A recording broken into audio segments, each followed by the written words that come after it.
You don't know anything about me, but my name is Edward, Eddie for short, and I'm an amateur photographer. You're probably wondering what this story has to do with photography. Well, essentially nothing. It's my zeal for investigating abandoned locations that has had a direct impact on what I experienced. I'm a single man, living alone in a one-bedroom flat located in South Carolina. I enjoy photographing objects and topics that seem to be lost to time, almost like placing human complacency on display, with the goal of filling the viewer with some sort of nostalgia. I've frequently documented the insides of abandoned asylums, houses, factories, and the like without any trouble whatsoever. Once, while taking pictures inside an abandoned lumber processing plant, the owner showed up and became quickly irate upon finding me. However, I quickly explained that I wasn't a vandal and was only photographing for the purposes of a blog. He seemed to take an interest when I explained the process as a type of preservation. The look of interest on his face prompted me to ask the man if he would like a copy of one of the photos. He agreed happily. This all seemed to relieve his initial anger, which allowed for me to explore the remainder of the site with his permission. That was the largest problem that I'd ever run into, with the exception of the most recent location I explored. Now, I've read a ton of posts and myths about Disney, how they periodically abandon a themed property. I've also perused through the information that others have presented after exploring these areas. Photographs of serpents in jars and decrepit old Disney-themed attractions. What an excellent idea, I thought. I'd never taken a trip to Disneyland before, so the opportunity to experience the world-renowned theme park and possibly explore and photograph a cryptic location, such as River Country, at the same time seemed too much to pass up. I researched the internet, and before long, I actually learned of an abandoned location that I had yet to hear of. The legendary Years Hotel. There are two sections of the hotel. The one that is operational ranges in themes from the 1950s to the 1990s. There's a secondary sister site located across the bay. This hotel ranges from the 1910s to the 1940s. The 1910s to 1940s section of the hotel was set to open in the early 2000s, but was delayed indefinitely. Some individuals report strange happenings, suicides, and disappearances that they claim to be related to the site's non-development. Disney claims work was ceased due to fear of terrorist attack after 9/11. Whichever the real reason, the fact remains that this section of the legendary Years Hotel still remains closed and abandoned by Disney. This is what I decided to explore. It seemed perfect. Granted, it's not like I left the following day, as I had to first make arrangements for the trip. All in all, it probably took me close to 6 months before I would actually get there. My arrival at the park is what I assume to be typical, and although my experiences at the park were more than memorable to me, this is not the reason I'm writing this post. After I retired to my hotel room, located near the bay, I prepared myself for my excursion. I don't know how I did it, whether I'm just that good or maybe I'm just that lucky. But in a pair of jeans and black t-shirt, I managed to avoid detection as I slipped into the waters in the dark of night and swam silently to the other side of the bay. On the shoreline resided the hotel. I crept onto the shoreline and immediately darted towards a small bush nearby.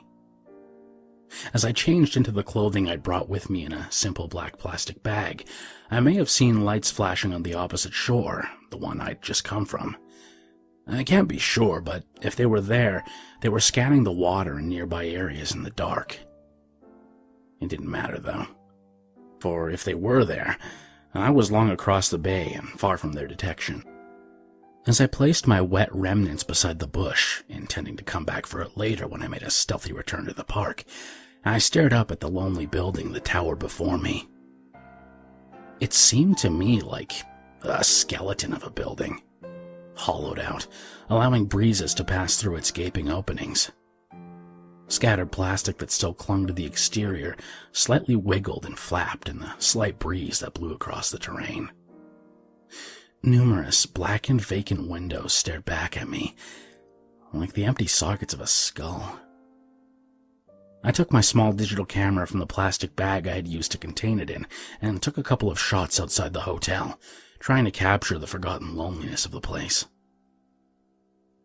After deciding upon a course of action, I proceeded into the side of the building closest to the giant number 10 posted on the side of the building, to the left of me. Due to some type of obsessive disorder or other similar programmed response, I decided to traverse the building in ascending order, from the 1910s end to the 1940s end. I didn't need to break down any doors or climb through a broken window. Most of the entrances were left wide open, making access simple. I stepped through the broken, splintered doorway and into the personal hell I carry with me today. I snapped a few photos of the nearby walls and floors. Plaster littered the floor, wiring hung from the unfinished ceilings. Nothing much had any paint or the usual Disney themes. The smell of dust and stale construction filled the air. I remember the building reminding me of an unborn child, conceived by the Disney Corporation, and then left abandoned to disintegrate in isolation, forgotten by all who may remember the rejected legacy. Although the area gave me an uneasy feeling in the pit of my stomach, I'm pretty confident that at this point it was just the isolation of the location and the silence of its interior that creeped me out. The only sound to be heard was the clap of each foot meeting the cement floor as I trotted along the vacant corridors. The walls in the hallway were lined with open doors. Although I kept my path straight, I would frequently stop, peer inside, and take a photograph or two. It wasn't long before my journey down the hall was met by a wooden door. I figured it was likely locked, but just before I walked away, I decided to give it a try anyway. I wish I hadn't. The doorknob turned with ease, and a click signaled that the latch had moved so as to allow the door to open. I stepped inside the door after pushing it open. It creaked with age, letting all who could hear it know that it had not been used in years. Another long hall, with a few turns, rooms, and the like was presented before me. This area appeared slightly different in contrast to the last. Although the area was as run down and decrepit as the previous, the floor was carpeted. The walls had some existing paint on them, with pictures all cracked and fallen away. What looked to be the very first depictions of Mickey Mouse, Oswald, and other unrecognizable characters seemed to have been displayed on the walls before the decay of age had taken its hold. It's such a shame this place got so close to being completed and never got to see its day, I thought to myself. I pushed forward slowly, pausing to document the adjacent spaces. About 3/4 the way down the hall, I noticed something in the camera flash. The carpet had stopped covering the floor. On the bare concrete were painted large, shoe-shaped footprints. I'm talking large prints, slightly larger than a football. I remembered thinking how odd it was to paint something like this on the floor and then cover it up with carpet. It was when I bent down to inspect one of the prints that I noticed something disturbing. They weren't painted on at all. The bare concrete floor was covered in a thick layer of dust and dirt. And when I touched one of these large footprints, its details wiped away like the dust that surrounded it. Something had made these prints in the floor, and quite recently, looking at the detail that resided in the remaining prints. I lifted my little camera, with an attached LED light, to follow the prints in the direction that they headed off in. The footprints stopped a few feet away from me, at another wooded door, much like the one I'd come through earlier. I snapped a couple more photos of the footprints before standing upright and proceeding to the door. This time I didn't question its security. I had a feeling that it was unlocked. I was correct. Just as before, the door pushed open with a creak.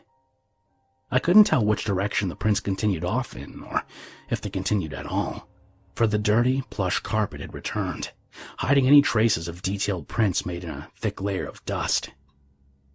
This area was similar to the last in its decorations, only this time, depictions of Walt Disney himself, within what appeared to be the highlight of his career, were barely visible decorating the broken walls. Although I still proceeded with caution, I wasn't taking as many photographs at this point, as if I was expecting to see something different, like the footprints, to document as well. When my LED light touched the surface of the wooden door at the end of the hall, I saw my anticipation was warranted. There, painted on the door with a muddy red paint, was an unsettling phrase in large, thick lettering. Disney is hell. I should have been more cautious due to this obscure message, but my curiosity persuaded me into believing it to be the work of a mischievous worker, possibly disgruntled by the sudden stop work order. Before I could test the door with the cryptic message, I heard a loud thud on the floor behind me. When I turned around, I saw nothing at first. It wasn't until I inspected the floor itself that I saw it. I don't know how I could have missed it. I would have had to step over it, not seeing it.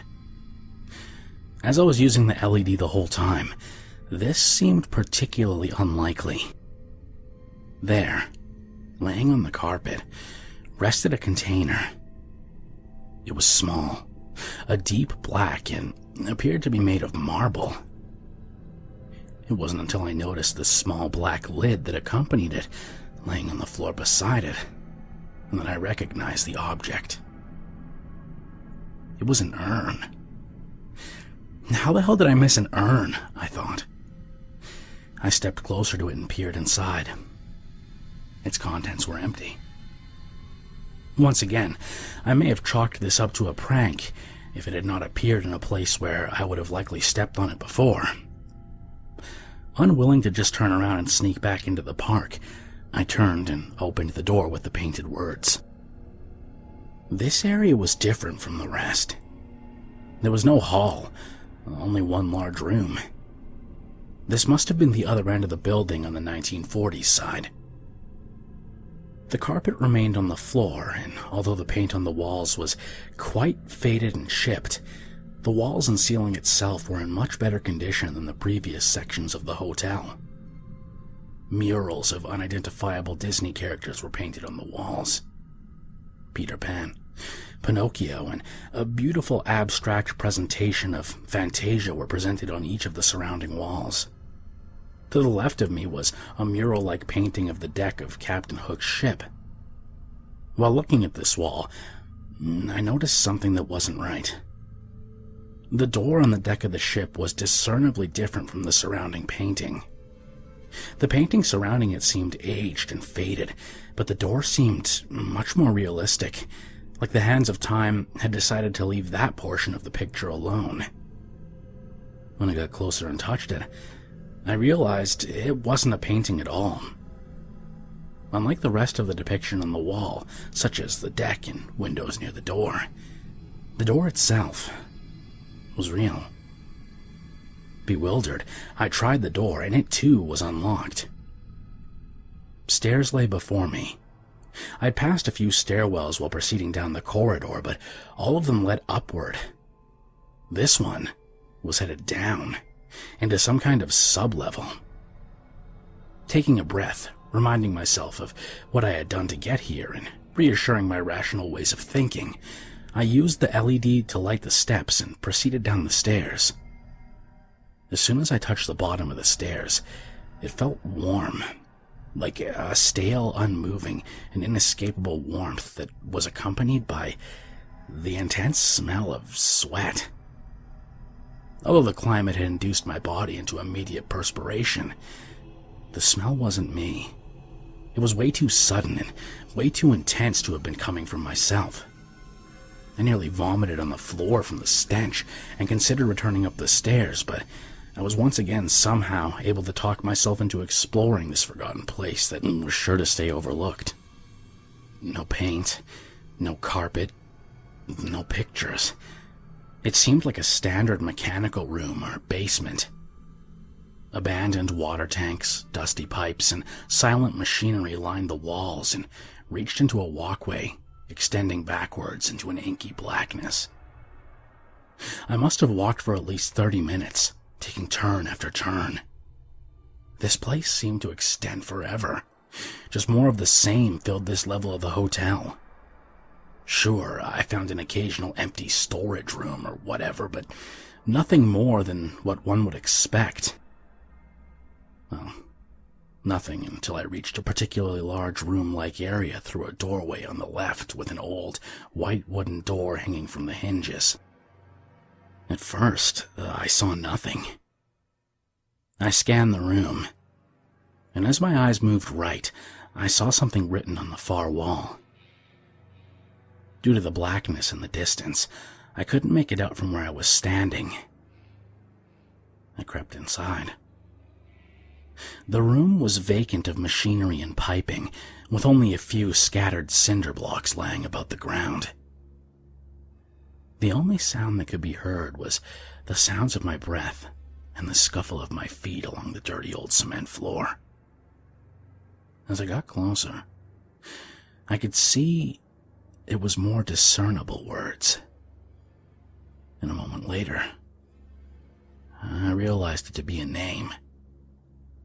Now, I won't disclose the exact name I saw out of respect for the family, but the name could be read nonetheless.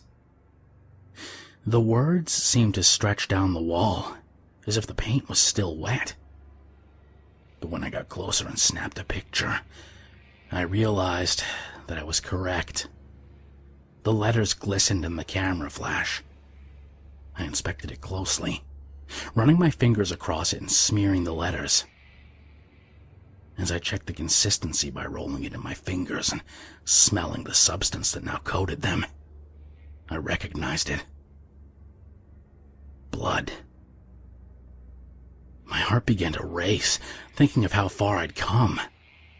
Then, as if to answer my greatest fear at the time, loud footsteps could be heard in the distance of the sublevel. There's no way someone's here, I thought. This is where I fucked up. I panicked and began sprinting towards the door, paying no mind to the cement blocks I'd carefully traversed earlier. It flew out of my hands and must have broken, for there was nothing to illuminate the black void of which I now laid in. My digital camera, with my LED light, had been flung from my grasp, smashing against something a few feet away, causing my only light to go out. The footsteps continued. I was shaking now, scrambling to find my camera. I had to get the SD card at least. My phone, I remembered. I pulled my cell from another bag, similar to the one I'd kept my camera in. It took a moment to get it out, as I had my phone in several bags to ensure it would stay dry, and the unrelenting sound of the approaching footsteps didn't help. I was frantic, digging and clawing at anything I could find in the dim glow of my cell. The fucking thing could barely illuminate the ground at all, even with it being held a few inches from it. The footsteps stopped when I heard them reach the floor just in front of me, right where the door was. I stopped what I was doing and slowly lifted my cell phone, hand shaking violently. I saw nothing. I assumed it to be due to the fact that my phone was emitting low light, and would have investigated closer, until I felt a large, hand-like grip on my shoulder. I stood and spun around, holding my phone out in front of me. There, barely visible in the inky blackness, mere inches from my face, was a large, Mickey Mouse-like head. It was nearly the same height as I, staring at me. My blood turned cold when I saw its features distort and stretch out. eyes that turned into deep black pits, and a mouth that seemed to kind of melt open. I went to shriek in terror, but just as I went to move and scream, the thing shrieked for me. I responded with my own shout of terror. It seemed to move from me in the darkness, reaching out for me. But before it could do anything else, I turned and sprinted as fast as I could towards where the opening of the door had been. Although I nearly crashed into the wall in the inky blackness, my memory served me well. I found the door. Finding the door suddenly seemed like only a small victory. I'd traveled so far into this dark basement with the help of my light. Now, nothing could be seen. I doubted being able to find my way back, but another shriek from that thing and I'd found new determination. I don't know how many times I hit my head, tripped over rubble and pipes. I'm sure the trip back had been much shorter, even in the dark, as I'd been moving quite quickly. I knew having a good memory was a good characteristic, but I don't think it's ever served me so well. I don't think I even took a wrong turn. Occasionally, I could hear footsteps behind me, but I was making so much noise while scrambling to get out of there that I was likely drowning out the majority of their sound. When I reached the steps, I recognized them immediately. Not just because I'd remembered them well, but also because a dim light from the door at the top softly illuminated them. But when I reached the top of the stairs, everything was different. The room with the mural was gone. I stood in a lobby. An open, vacant lobby. Something I hadn't seen before. Did I use the wrong stairs? My memory had served me well enough to locate my way out, so I'm confident that these were the stairs I'd taken. My paralyzed state didn't last long. The footsteps could be heard coming up the stairs. I ran as fast as I could towards the large opening in front of me that used to be a set of double doors. As I ran from the hotel, I looked back inside. There, only a few feet from the door, was a distorted, 6-foot-tall Mickey Mouse, just staring at me with black pits for eyes. I ran through the closed-off gateway that led back to the park. The sky was a dull gray that signaled the incoming morning. I hadn't been back in the main park long before security guards greeted me in great numbers. After a ton of questions and a small investigation by the park, I was banned for life and sent home. I was assured that my effects from the hotel, my stuff by the bush, and my camera in the basement would be returned to me once they'd been found. I never heard of the matter again. I assumed that they never even looked, and if they did, they were unlikely to send any of my things to me. I did, however, remember the name written in blood on the wall. After doing some research, I once again drove to Florida, to a small town called Kissimmee, to talk to a woman who was the widowed wife of a man by the same name written on the wall. Was this person the same? I'm unsure.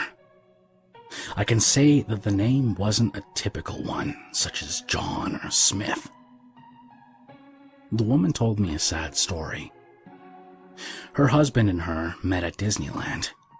She worked as a vendor, and he a mascot. One hot summer day, her husband collapsed from the heat in his costume. Like I said, even I was skeptical of any correlations between her story and my experience, even with the inclusion of an unusual name. I was skeptical even after she told me her husband died in late spring of 2000, until she led me into the dining room and mentioned the funeral. As she finished her story, explaining how her husband's ashes were scattered over Hourglass Lake, she pointed at a small, marble-black urn sitting atop a shelf by a photograph of her dead husband.